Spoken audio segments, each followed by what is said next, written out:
नमस्कार सांगमाने ओडिशार सबुठारु प्रतिष्ठित एवं ड्रीम सरकारी चाकिरी अर्थात OPSCASO बा असिस्टेंट सेक्शन ऑफिसर पई प्रस्तुति करुथिबा छात्र छात्रींक पई एक बहुत बड़ खबर। सूचना अनुसार आसंता में शेषवा जून 2026 आड़कू OPSC तरफरु ASO रो नुआ नोटिफिकेशन आसिबाकू जाउछि। एथर पाखापाखी 400 रु अधिक पदवी आसिबार संभावना रहिछि। आजिर एही भिडियो रे आमे एहार संपूर्ण syllabus, best book list, cut off एवं एमिति एक सिक्रेट विषय जानिबा जहा एही चाकिरी को ओडिसार सबुठारु श्रेष्ठ चाकिरी बनाउछि। भिडियो को शेष पर्यंत निश्चय देखंतु। प्रथमे आसंतु जानिबा एही चाकिरी काहेकि एते खास। एहार सबुठारु बड़ प्लस पॉइंट हेउछि एहार पोस्टिंग। ASO रे आपणकर केबे भी बदली किंबा ट्रांसफर हेबो नाही। आपणको निजर संपूर्ण सर्विस लाइफ केवल भुवनेश्वर स्थित राज्य सचिवालय बा लोकसेवा भवन रे ही करिबाकू पड़िबो। एहा एक प्योर ऑफिस जॉब अटे जेउठी आपणको सप्ताह रे केवल 5 दिन काम करिबाकू हेबो एवं शनिवार और रविवार संपूर्ण छुट्टी रहिबो। दरमा एवं प्रमोशन विषय रे देखिले एहा एक स्टेट गवर्नमेंट रो ग्रुप बी रैंक पदवी अटे। एहा पे लेवल 9 अंडर रे आसुछि अर्थात आरंभरु आपणकर इन हैंड सैलरी पाखापाखी 50,000 रु 55,000 टंका पर्यंत रहिबो। केवल सेतिकी नुहे सचिवालय रे प्रमोशन बहुत फास्ट होई थाए। आपण ASO रु प्रमोशन पई सेक्शन ऑफिसर बा SO हेबे एवं तापरे अंडर सेक्रेटरी एवं डेप्यूटी सेक्रेटरी पर्यंत मध्ये जाई परिबे। वर्तमान एलिजिबिलिटी बा योग्यता देखिबा जदि आपण जे कोनोसी विषय रे ग्रेजुएशन बा बैचलर्स डिग्री पास करिसंती जेपरि कि आर्ट्स, साइंस, कॉमर्स किंबा B.Tech तबे आपण एथि पई संपूर्ण योग्य। बयस सीमा 21 रु 38 वर्ष रहिबो। नियम अनुसार SC, ST, SCBC एवं समस्त महिला प्रार्थींक पई 5 वर्षर बयस कोहळ मध्ये रहिबो। जेहेतु आमे जून 21 नोटिफिकेशन आशा करूछु एहार परीक्षा सेप्टेम्बर किंबा अक्टोबर मासरे होई पारे। आसंतु बुझिबा एग्जाम पैटर्न। एथिरे सर्वमोट 3 टी लिखित परीक्षा बा पेपर रहिछि एवं तापरे गोटी स्किल टेस्ट अछि। पेपर 1 रे जनरल अवेयरनेस रु 100 मार्क आसीबो।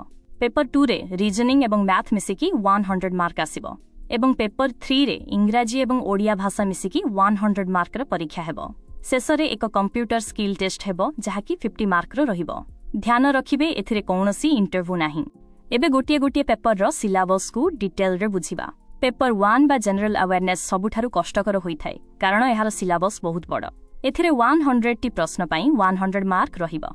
एथिरे विशेष करी करंट अफेयर्स, भारत एवं ओडिसार इतिहास, भूगोल, इंडियन पॉलिटी बा संविधान, इकोनॉमिक्स एवं साधारण विज्ञान रु प्रश्न आसी थाए। पेपर 1 पई मु आपनकु किछि बेस्ट बही रेकमेंड करूछि। जनरल स्टडीज रो बेस बनाइबा पई आपण लूसेंट्स जनरल नॉलेज बा तरुण गोयल को जीके बही पढि परिबे। ओडिसा जीके पई आरिहांत पब्लिकेशन रो नो योर स्टेट ओडिसा बहीटी सबुठारु भलो अटे। एवं करंट अफेयर्स पई दैनिक खबर कागज सह प्रतियोगिता दर्पण मैगजीन फॉलो करंतु। आगकु बढ़िबा पेपर 2 आडकु। एही पेपर सबुठारु अधिक स्कोरिंग अटे। रीजनिंग रे 50 मार्क आसीबो जेउथरे नंबर सीरीज, कोडिंग, डिकोडिंग एवं ब्लड रिलेशन भली टॉपिक रहिबो। सेही परि मैथ रे 50 मार्क आसीबो। मैथ रे लेवल केवल 10th क्लास स्टैंडर्ड रो रहिबो।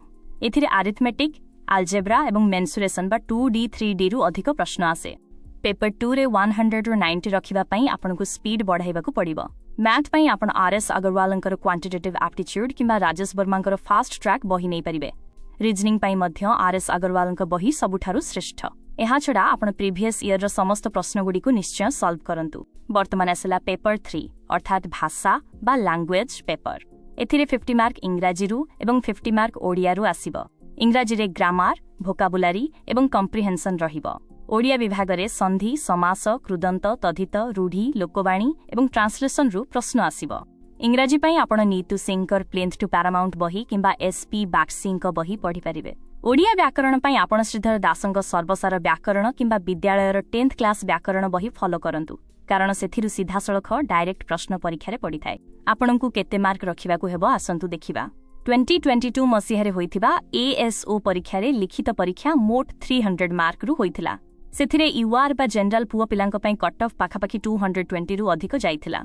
सेही परि झियो पिलांक पई एहा 210 आखपाखरे थिला। एथिरे 2026 रे प्रतियोगिता आहुरी अधिक हेबो तेणु आपण निजर सेफ टार्गेट को अतिकम रे 230 रु अधिक रखंतु।